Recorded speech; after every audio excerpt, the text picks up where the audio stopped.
Welcome back, everybody, to episode 11 of Sip, Read, Repeat.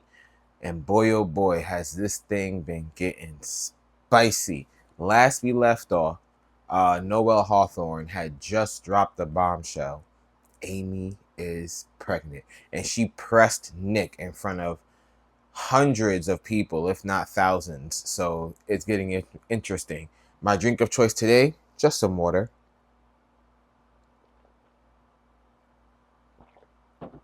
And it's my reminder to you to stay hydrated. Let's pick up where we left off.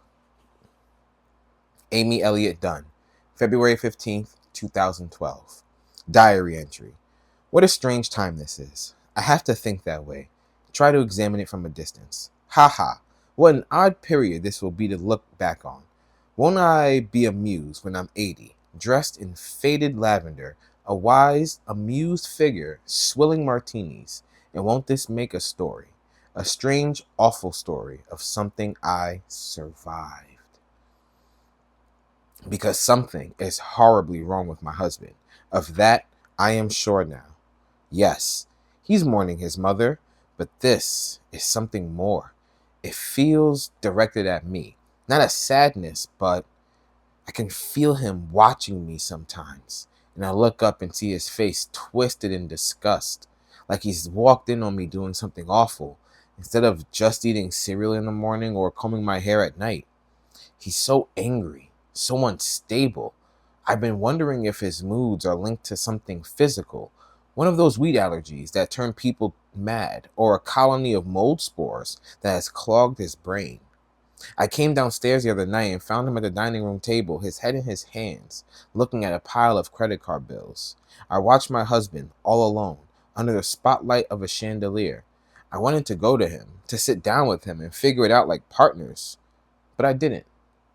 I knew that would piss him off. I sometimes wonder if that is at the root of his distaste for me. He's let me see his shortcomings, and he hates me for knowing them. He shoved me. Hard. 2 days ago, he shoved me, and I fell and banged my head against the kitchen island, and I couldn't see for 3 seconds. I don't really know what to say about it. It was more shocking than painful. I was telling him I could get a job, something freelance, so he could start a family, have a real life. What do you call this? He said. Purgatory, I thought. I stayed silent. What do you call this, Amy? Huh? What do you call this? This isn't life, according to Miss Amazing? It's not my idea of life, I said. And he took 3 big steps toward me, and I thought, he looks like he's going to, and then he was slamming against me, and I was falling. We both gasped. He held his fist in the other hand and looked like he might cry. He was beyond sorry. He was aghast. But here's the thing I want to be clear on. I knew what I was doing. I was punching every button on him. I was watching him coil tighter and tighter. I wanted him to finally say something, do something, even if it's bad, even if it's the worst. Do something, Nick. Don't leave me here like a ghost. I just didn't realize he was going to do that.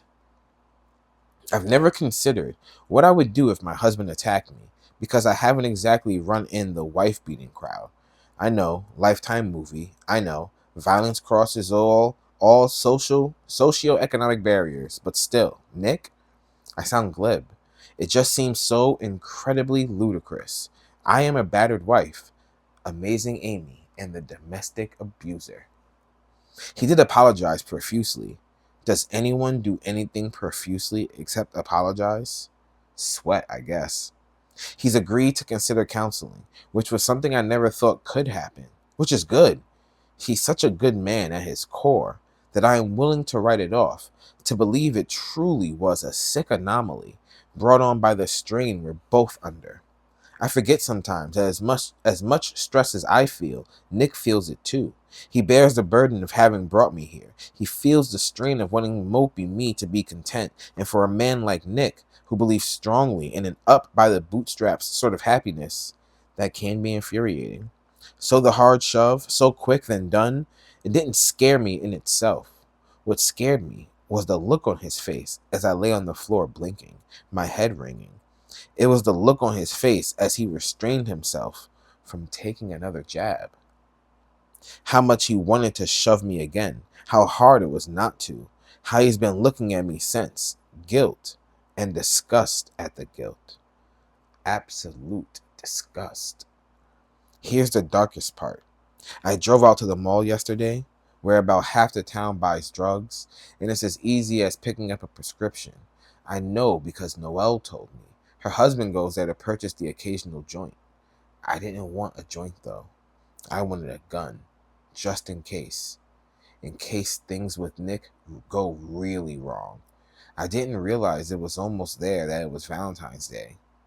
It was Valentine's Day, and I was going to buy a gun and then cook my husband dinner.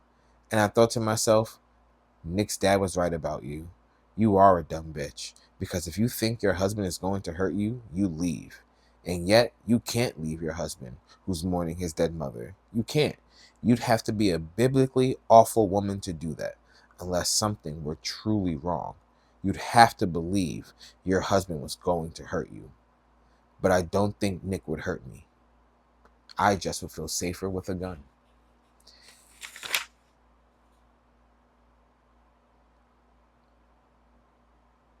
Let's take a moment to talk about that. Hold on. For real. Now, hold on. Wow.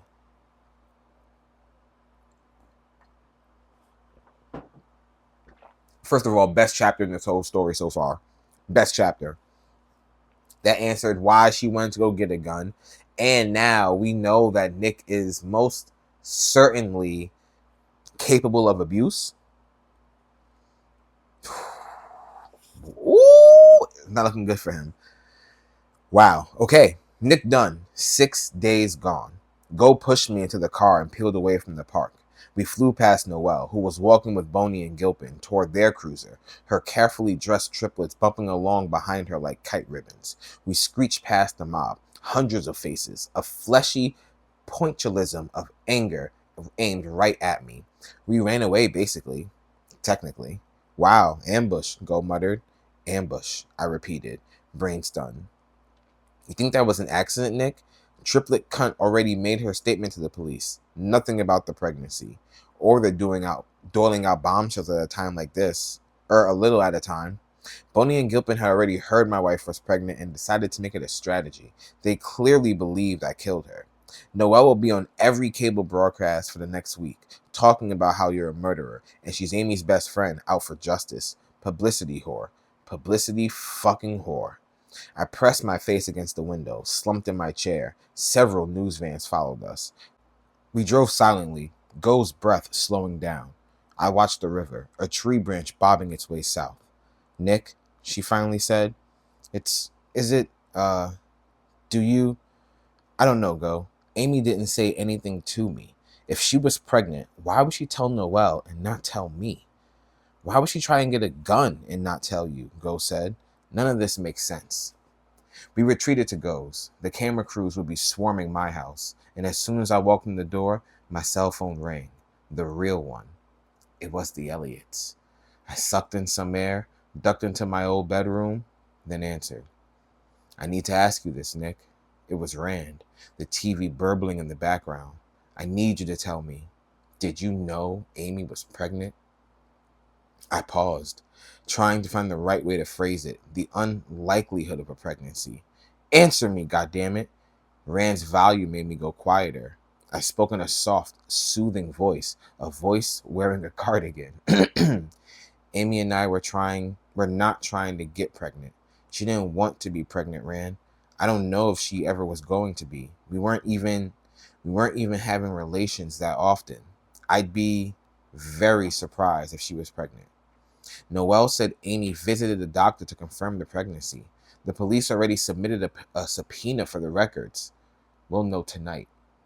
I found Go in the living room, sitting with a cup of cold coffee at my mother's card table. She turned toward me just enough to show me she knew I was there, but she didn't let me see her face. Why do you keep lying, Nick? She asked. The Elliots are not your enemy. Shouldn't you at least tell them it was you who didn't want kids? Why make Amy like the bad guy? I swallowed the rage again. My stomach was hot with it. I'm exhausted, Go. God damn. We gotta do this now? We gonna find a time that's better? I did want kids. We tried for a while. No luck. We even started looking into fertility treatments. But then Amy decided she didn't want kids. You told me you didn't. I was trying to put a good face on it. Oh, awesome. Another lie, Go said. I didn't realize you were such a... What you're saying, Nick, it makes no sense. I was there at the dinner to celebrate the bar, and Mom misunderstood. She thought you guys were announcing that you were pregnant, and it made Amy cry.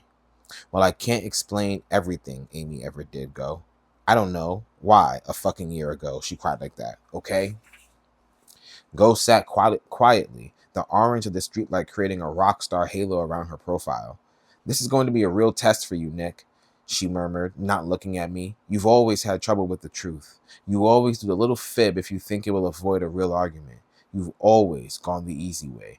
Tell Mom you went to baseball practice when really you quit the team. Tell Mom you went to church when you were at a movie. It's some weird compulsion. This is very different from baseball, Go. It's a lot different, but you're still fibbing like a little boy. You're still desperate to have everyone think you're perfect.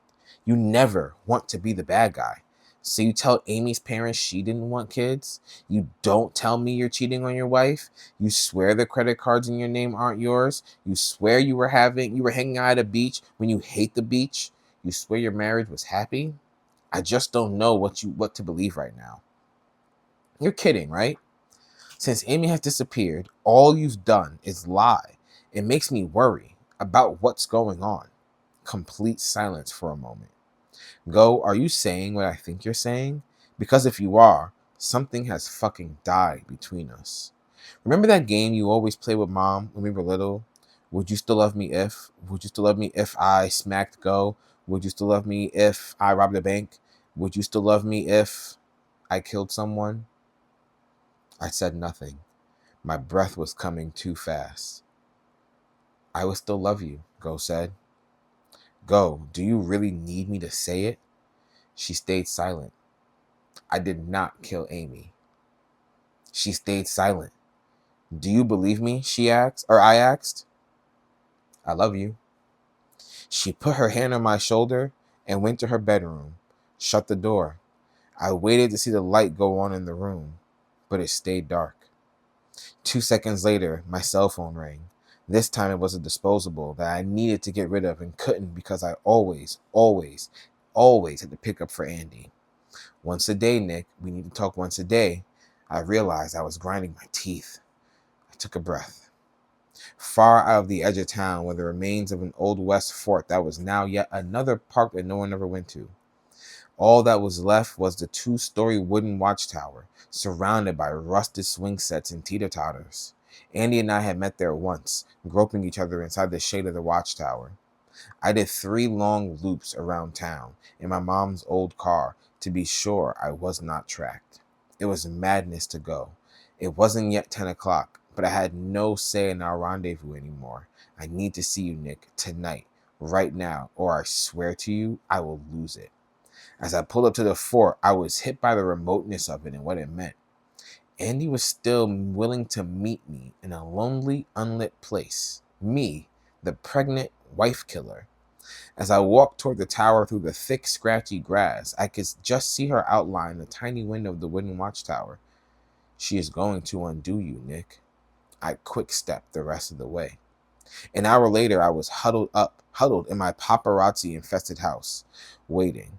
Rand said they'd know before midnight whether my wife was pregnant. When the phone rang, I grabbed it immediately, only to find it was goddamn Comfort Hill. My father was gone again. The cops had been notified. As always, they made it sound as if I were the jackass. If this happens again, we are going to have to terminate your father's stay with us. I had a sickening chill. My dad moving in with me, 2 pathetic, angry bastards. It would surely make for the worst buddy comedy in the world. The ending would be a murder-suicide. Ba-dum-dum. Cue the laugh track.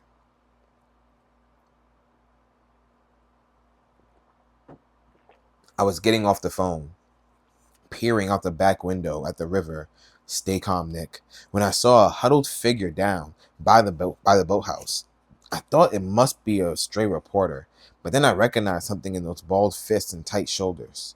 Comfort Hill was about a 30-minute walk straight down River Road. He somehow remembered our house when he couldn't remember me. I went outside into the darkness to see him dangling a foot over the bank, staring into the river. Less bedraggled than before, although he smelled tangy with sweat. Dad, what are you doing here? Everyone's worried. He looked at me with dark brown eyes, sharp eyes, not the glazed milk color some elderly acquire. It would have been less disconcerting if they'd been milky. She told me to come, he snapped. She told me to come. This is my house. I can come whenever I want. You walked all the way here? I can come here anytime. You may hate me, but she loves me. I almost laughed. Even my father was reinventing a relationship with Amy. A few photographers on my front lawn began shooting. I had to get my dad back to the home. I could picture the article they had to cook up to go along with this exclusive footage. What kind of father was Bill Dunn? What kind of man did he raise? What kind of father was Bill Dunn? Oh no, I read this part already. Sorry. Good God, if my dad started in one of the harangues against the bitches, I dialed Comfort Hill, and after some finagling, they sent an orderly to retrieve him. I made a display of walking him gently to the sedan, murmuring reassuringly as the photographers got their shots. My dad. I smiled as he left. I tried to make it seem very proud son. The reporters asked me if I killed my wife. I was retreating to the house when the cop car pulled up. It was Boney who came to my house, braving the paparazzi to tell me. She did it kindly, in a gentle fingertip voice. Amy was pregnant. My wife was gone with my baby inside her. Boney watched me, waiting for my reaction. Make it part of the police report, so I told myself, act correctly. Don't blow it. Act the way a man acts when he hears this news. I ducked my head into my hands and muttered, oh God, oh God. And while I was doing it, I saw my wife on the floor of our kitchen, her hands around her belly and her head bashed in. Is that a flashback? A vision? What's going on there? Amy Elliott Dunn, June 26, 2012. I have never felt more alive in my life. It was a bright blue sky day. The birds are lunatic with the warmth. The river outside is gushing past, and I am utterly alive. Scared, thrilled, but alive. This morning when I woke up, Nick was gone. I sat in bed staring at the ceiling, watching the sun golden it at a foot time. What? Watching the sun golden it a foot at a time? That makes no sense. The bluebirds singing right outside our window, and I wanted to vomit. My throat was clenching and unclenching like a heart. I told myself I would not throw up. Then I ran to the bathroom and threw up. Bile and warm water and one small bobbing pea. As my stomach was seizing and my eyes were tearing and I was gasping for breath, I started doing the only kind of math a woman does, huddled over a toilet. I'm on the pill, but I'd also forgotten a day or two. What does it matter? I'm 38. I've been on the pill for almost 2 decades. I'm not going to accidentally get pregnant. I found the test behind a locked sheet of glass. I had to track down a harried, mustached woman to unlock the case and point out one I wanted while she waited impatiently. She handed it to me with a clinical stare and said, good luck. I didn't know what would be good luck, plus sign or minus sign. I drove home in random directions 3 times, and I held the stick at the right angle for the right number of seconds, and then I set it on the edge of the sink and ran away like it was a bomb. 3 minutes. So I turned on the radio, and of course, it was a Tom Petty song.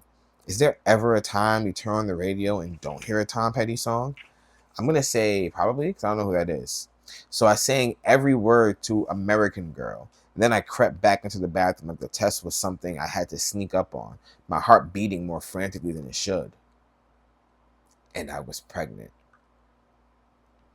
I was suddenly running across the summer lawn and down the street, banging on Noelle's door. And when she opened it, I burst into tears, showing her the stick and yelled, I'm pregnant! And then someone else besides me knew. And so I was scared. Once I got back home, I had 2 thoughts. 1, our anniversary is coming next week. Okay, so now I have a better timeline. So this is coming up close to when she disappears or gets murdered. Um, our anniversary is coming next week. I will use the clues as love letters, a beautiful antique wooden cradle waiting at the end. I will convince him we belong together as a family. 2. I wish I'd been able to get that gun. Damn. I get frightened now sometimes when my husband gets home. A few weeks ago, Nick asked me to go out on a raft with him, float along in the current under a blue sky. I actually wrapped my hands around our Newell post when he asked me this. I clung to it because I had an image of him wobbling the raft, teasing at first, laughing at my panic, and then his face going tight, determined, and me falling into the water. That muddy brown water, scratchy with sticks and sand, and him on top of me, holding me under with one strong arm until I stopped struggling. I can't help it. Nick married me when I was a young, rich, beautiful woman. And now I'm a poor, jobless, closer to 40 than 30. I'm not just pretty anymore. I am pretty for my age. It is the truth. My value has decreased. I can tell by the way Nick looks at me. But it's not the look of a guy who took a tumble on an honest bet. It's the look of a man who feels swindled. Soon, it may be the look of a man who is trapped. He might have even been able to divorce me before the baby, but he would never do that now. Not good guy Nick. He couldn't bear to have everyone in his family values town believe he's the kind of guy who would abandon his wife and child. He'd rather stay and suffer with me. Suffer and resent and rage.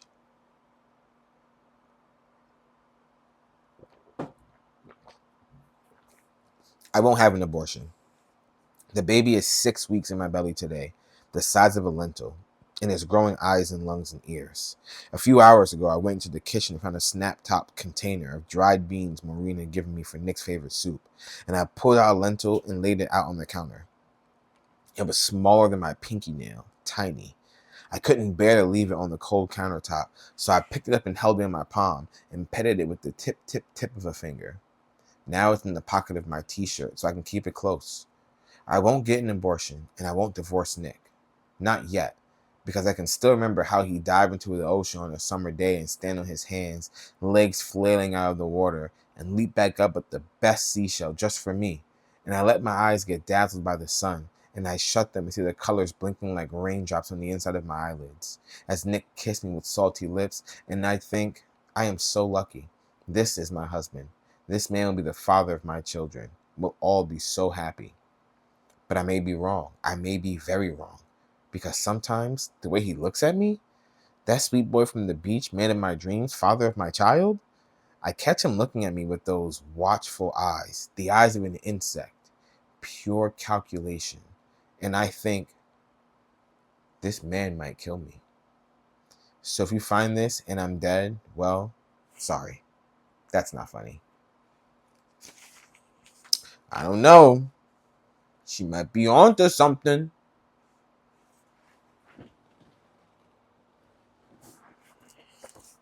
Nick Dunn, 7 days gone. It was time. At exactly 8 a.m. Central, 9 a.m. New York time, I picked up my phone. My wife was definitely pregnant. I was definitely the prime, only suspect. I was going to get a lawyer today, and he was going to be the very lawyer I didn't want and absolutely needed. Tanner Bolt, a grim necessity. Flip around any of the legal networks, the true crime shows, and Tanner Bolt's spray tan face would pop up, indignant and concerned on behalf of whatever freak show client he was representing. He became famous at 34 for representing Cody Olson, a Chicago restaurateur accused of strangling his very pregnant wife and dumping her body in a landfill. Corpse dogs detected the scent of a dead body inside the trunk of Cody's Mercedes. A search of his laptop revealed that someone had printed out a map to the nearest landfill the morning Cody's wife went missing. A no-brainer. By the time Tanner Bolt was done, everyone, the police department, 2 West Side Chicago gang members, a disgruntled club bouncer, was implicated, except Cody Olson, who walked out of the courtroom and bought cocktails all around. In the decade since, Tanner Bolt had become known as the Hubby Hawk His specialty was swooping down in high-profile cases to represent men accused of murdering their wives. He was successful over half the time, which wasn't bad, considering the cases were usually damning. The accused extremely unlikable, cheaters, narcissists, sociopaths. Tanner Bolt's other nickname was Dickhead Defender. I had a 2 p.m. appointment. "This is Mary Beth Elliott. Please leave a message, and I will return promptly," she said in the voicemail, just like Amy, who would not return promptly. I was speeding to the airport to fly to New York and meet with Tanner Bolt. When I'd asked Boney's permission to leave town, she seemed amused. "Cops don't really do that. That's just on TV. Hi, Mary Beth. It's Nick again. I'm anxious to talk to you. I wanted to tell you, I truly didn't know about the pregnancy. I'm just as shocked as you must be. Also, I'm hiring an attorney, just so you know. I think even Rand had suggested it. So anyway, you know how bad I am on messages. I hope you call me back." Tanner Bolt's office was in the Midtown, not far from where I used to work. The elevator shot me up 25 stories, but it was so smooth that I wasn't sure I was moving until my ears popped. At the 26th floor, a tight-lipped blonde in sleek business suit stepped on. She tapped her foot impatiently, waiting for the doors to shut, and then snapped at me. "Why don't you hit close?" I flashed the smile I give petulant women, the lighten-up smile, the one Amy called the beloved Nikki grin. And then the woman recognized me. "Oh," she said. She looked as if she smelled something rancid. She seemed personally vindicated when I scuttled out on Tanner's floor. This guy was the best, and I needed the best, but I also resented being associated with him in any way. This sleazebag, this showboat, this attorney to the guilty. I pre-hated Tanner Bolt so much that I expected his office to look like a Miami Vice set. But Bolt was quite the opposite. It was dignified, lawyerly. Behind spotless glass doors, people in very good suits commuted busily between offices. A young, pretty man with a tie the color of tropical fruit greeted me and settled me down in the shiny glass and mirror reception area and grandly offered water. Declined. Then went back to a gleaming desk and picked up a gleaming phone. I sat on the sofa watching the skyline, cranes pecking up and down like mechanical birds. Then I unfolded Amy's final clue from my pocket. 5 years is wood. Was that going to be the end prize of the treasure hunt? Something for the baby, a carved oak cradle, a wooden rattle, something for our baby and for us, to start over? The done's redone? Go phone while I was still staring at the clue. "Are we okay?" she asked immediately. My sister thought I was possibly a wife killer. "We're as okay as I think we can ever be again, considering." "Nick, I'm sorry." "I called to say I'm sorry," Go said. "I woke up and felt totally insane and awful. I lost my head. It was a momentary freakout. I really, truly apologize." I remained silent. "You gotta give me this, Nick. Exhaustion and stress and... I'm sorry. Truly." "Okay." I lied. "But I'm glad, actually. It cleared the air." She was definitely pregnant. My stomach turned. Again, I felt as if I had forgotten something crucial. I had overlooked something and would pay for it. "I'm sorry," Go said. She waited a few seconds. "The fact of the matter is, I can't talk about that. I can't." "Okay." "I'm actually in New York," I said. "I have an appointment with Tanner Bolt." She let out a whoosh of breath. "Thank God. You were able to see him that quick?" That's how fucked my case is. I'd been patched through at once to Tanner.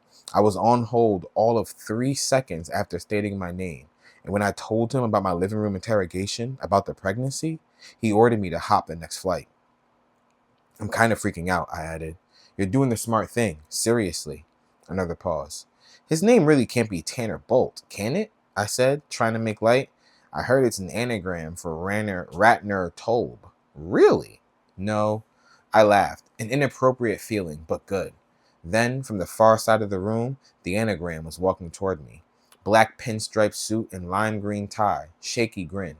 He walked with his hand out, in shake and strike mode. "Nick Dunn, I'm Tanner Bolt. Come with me. Let's get to work."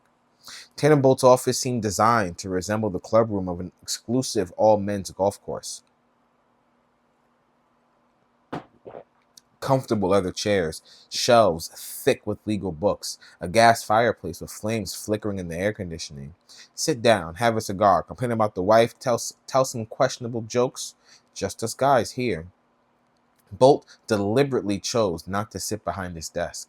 He ushered me toward a two-man table as if we were going to play chess. This is a conversation for us partners, Bolt said without having to say it. We'll sit at our little war room table and get down to it. My retainer, Mr. Dunn, is $100,000. That's a lot of money, obviously. So I want to be clear on what I offer and on what you will expect, or what I will expect of you, okay? He aimed unblinking eyes at me, a sympathetic smile, and waited for me to nod. Only Tanner Bolt could get away with making me, a client, fly to him, then tell me what kind of dance I need to do in order to give him my money. I win, Mr. Dunn. I win unwinnable cases. And the case that I think you may face soon is, I don't want to patronize you. It's a tough one. Money troubles, bumpy marriage, pregnant wife. The media has turned on you. The public has turned on you. He twisted a signet ring on his right hand and waited for me to show I was listening. I'd always heard the phrase, at 40 a man wears the face he's earned. Bolt's 40-ish face was well tended, almost wrinkle-free, pleasantly plump with ego. Here was a confident man, the best in his field, a man who liked his life. There will be no more police interviews without my presence, Bolt was saying. That's something I seriously regret you did. But before we even get to the legal portion, we need to start dealing with public opinion. Because the way it's going, we have to assume everything is going to get leaked. Your credit cards, the life insurance, the supposedly staged crime scene, the mopped up blood. It looked very bad, my friend. And so it's a vicious cycle. The cops think you did it. They let the public know. The public is outraged. They demand an arrest. So one, we've got to find an alternative suspect. Two, we've got to keep the support of Amy's parents. I cannot emphasize that piece enough. And three, we've got to fix your image, because should this go to trial, it will influence the juror pool. Change of venue doesn't mean anything anymore. 24-hour cable, internet, the whole world is your venue. So I cannot tell you how key it is to start turning this whole thing around. I'd like that too, believe me. How are things with Amy's parents? Can we get them to make a statement of support? I haven't spoken with them since it was confirmed that Amy was pregnant. Is pregnant. Tanner frowned at me. She is pregnant. Never, ever mention your wife in the past tense. Fuck. Put my face in my palm for a second. I hadn't even noticed what I'd said. Don't worry about it with me, Bolt said, waving the air magnanimously. But everywhere else, worry. Worry hard. From now on, I don't want you to open your mouth if you haven't thought it through. So you haven't spoken to Amy's parents. I don't like that. You've tried to get in touch, I assume. I've left a few messages. Bolt scrawled something on the yellow legal pad. Okay, we have to assume this is bad news for us, but you need to track them down. Nowhere public, where some asshole with a camera phone can film you. We can't have another Shauna Kelly moment. Or send your sister in a recon mission, see what's going on. Actually, do that. That's better. Okay. I need you to make a list for me, Nick, of all the nice things you've done for Amy over the years. Romantic things, especially in this past year. You cooked her chicken soup when she was sick, or you sent her love letters while you were on a business trip. Nothing too flashy. I don't care about jewelry unless you guys picked it out on vacation or something. We need real personal stuff here. Romantic movie stuff. What if I'm not the romantic movie kind of guy? Tanner tightened his lips, then blew them back out. Come up with something, okay, Nick? You seem like a good guy. I'm sure you did something thoughtful this past year. I couldn't think of a decent thing I'd done in the past 2 years. In New York, those first few years of marriage, I'd been desperate to please my wife, to return to those loose limb days when she'd run across a drugstore parking lot with me and leap into my arms, a spontaneous celebration of her hairspray purchase, her face pressed up against mine all the time, her bright blue eyes wide and her yellow lashes catching on mine, the heat of her breath just under my nose, the silliness of it. For 2 years, I tried as my old wife slipped away, and I tried so hard. No anger, no arguments, the constant kowtowing, the capitulation, the sitcom husband version of me. Yes, dear, of course, sweetheart. That fucking energy leached from my body as my frantic rabbit thoughts tried to figure out how to make her happy. And each action, each attempt, was met with a rolled eye or a sad little sigh. You just don't get it, sigh. By the time I left for Missouri, I was just pissed. I was ashamed of the memory of me, the scuttling, scraping, hunched back toady of a man I turned into. So I wasn't romantic. I wasn't even nice. Also, I need a list of people who may have harmed Amy, who may have had something against her. I should tell you, it seems Amy tried to buy a gun earlier this year. The cops know. The cops know? Yes. Did you know? Not until the guy tried to buy from told me. He took exactly 2 seconds to think. Then I bet their theory is she wanted a gun to protect herself from you, he said. She was isolated, she was scared, she wanted to believe in you, yet she could feel something was very wrong. So she wanted a gun in case her worst fear was correct. Wow, you're good. My dad was a cop, he said, but I do like the gun idea. Now we just need someone to match it to besides you. Nothing is too far out. If she'd argue with a neighbor constantly over a barking dog, if she was forced to rebuff a flirty guy, whatever you got, I need. What do you know about Tommy O'Hara? Right. I know he called the tip line a few times. He was accused of date raping Amy in 2005. I felt my mouth open, but said nothing. She was dating him casually. There was a dinner date at his place. Things got out of hand, and he raped her, according to my sources. When in 2005? May. It was during the 8 months when I lost Amy, the time between our New Year's meeting and my finding her again on 7th Avenue. Tanner tightened his tie, a diamond-studded wedding ring, a wedding band, assessing me. She never told you. I haven't heard a single thing about this, I said, from anyone, but especially not from Amy. You'd be surprised the number of women who still find it a stigma, a shame. I can't believe I tried never to show up one of those meetings without new information from my client, he said. I want to show you how serious I am about your case and how much you need me. This guy could be a suspect? Sure, why not? Tanner said too breezily. He has a violent history with your wife. Did he go to prison? She dropped the charges. Didn't want to testify, I assume. If you and I decide to work together, I'll have him checked out. In the meantime, think of anyone who took an interest in your wife.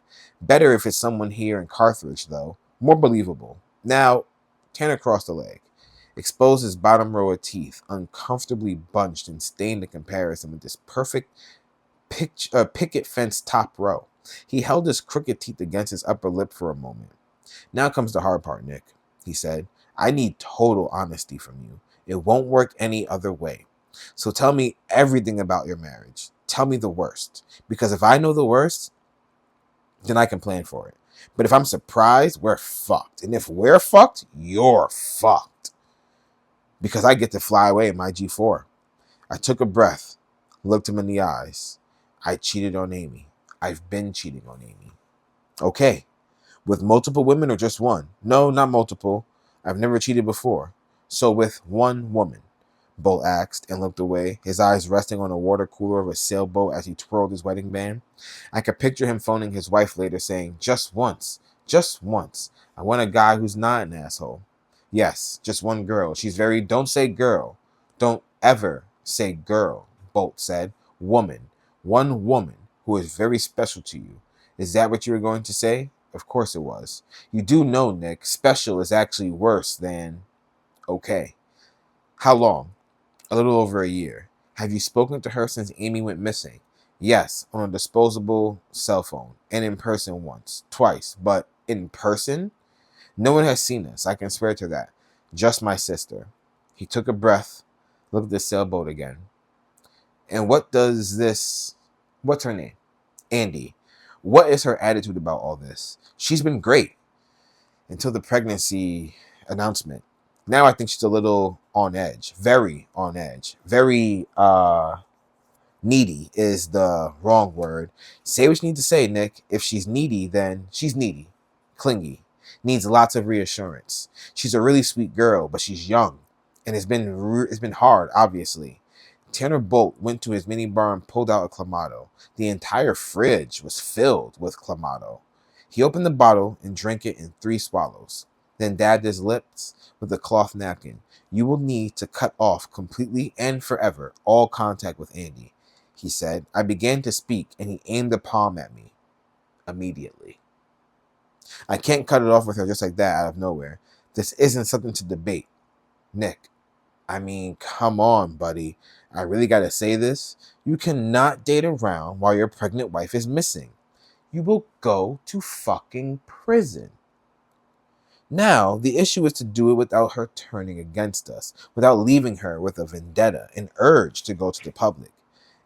Anything but fond memories. Make her believe that this was the decent thing. Make her want to keep you safe. How are you at breakups? I opened my mouth, but he didn't wait. We'll prep you for the conversation the same way we prep you for a cross exam, okay? Now, if you want me, I'll fly to Missouri, I'll set up camp, and we can really get to work on this. I can be with you as soon as tomorrow if you want me for your lawyer. Do you? I do. I was back in Carthage before dinner time. It was strange. Once Tanner swept Andy from the picture, once it became clear that she simply couldn't stay, how quickly I accepted it, how little I mourned her. On that single 2-hour flight, I transitioned from in love with Andy to not in love with Andy. Like walking through a door, our relationship immediately attained a sepia tone, the past. How odd that I ruined my marriage over that little girl with whom I had nothing in common except that we both liked a good laugh and a cold beer after sex. Of course you're fine with ending it, Goa said. It got hard.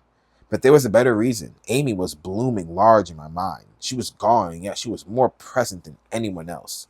I fall in love with Amy because I was the ultimate Nick with her. Loving her made me superhuman. It made me feel alive. At her easiest, she was hard because her brain was always working. I had to exert myself just to keep pace with her.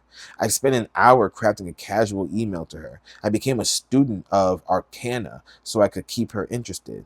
The Lake Poets, the Code Duello, the French Revolution. Her mind was both wide and deep, and I got smarter being with her, and more considerate, and more active, and more alive, and almost electric. Because for Amy, love was like drugs, or booze, or porn. There was no plateau.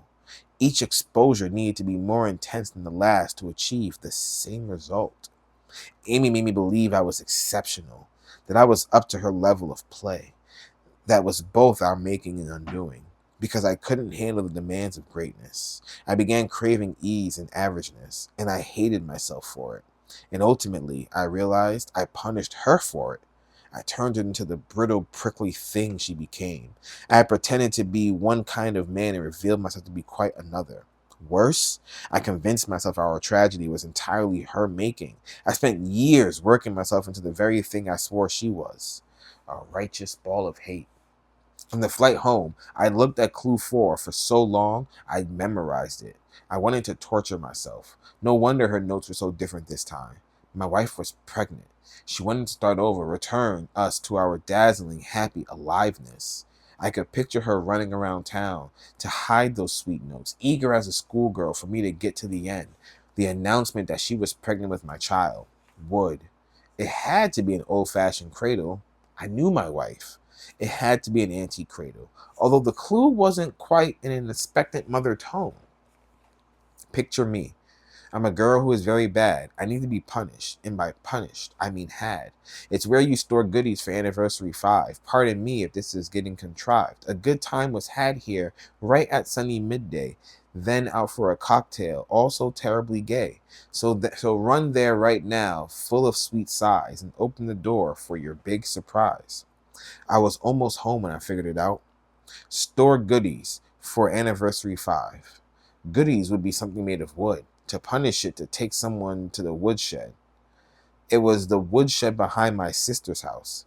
A place to stow lawnmower parts and rusty tools. A decrepit old outbuilding, like something from a slasher movie where campers are slowly killed off. Go never went back there. She'd often joked of burning it down since she moved into the house. Instead, she let it get even more overgrown and cobwebbed. We'd always joked that it would be a good place to bury a body. It couldn't be. I drove across town, my face numb, my hands cold. Go's car was in the driveway, but I slipped past the glowing living room window and down the steep downhill slope, and I was soon out of her sight range, out of sight of anyone, very private, back to the far back of the yard.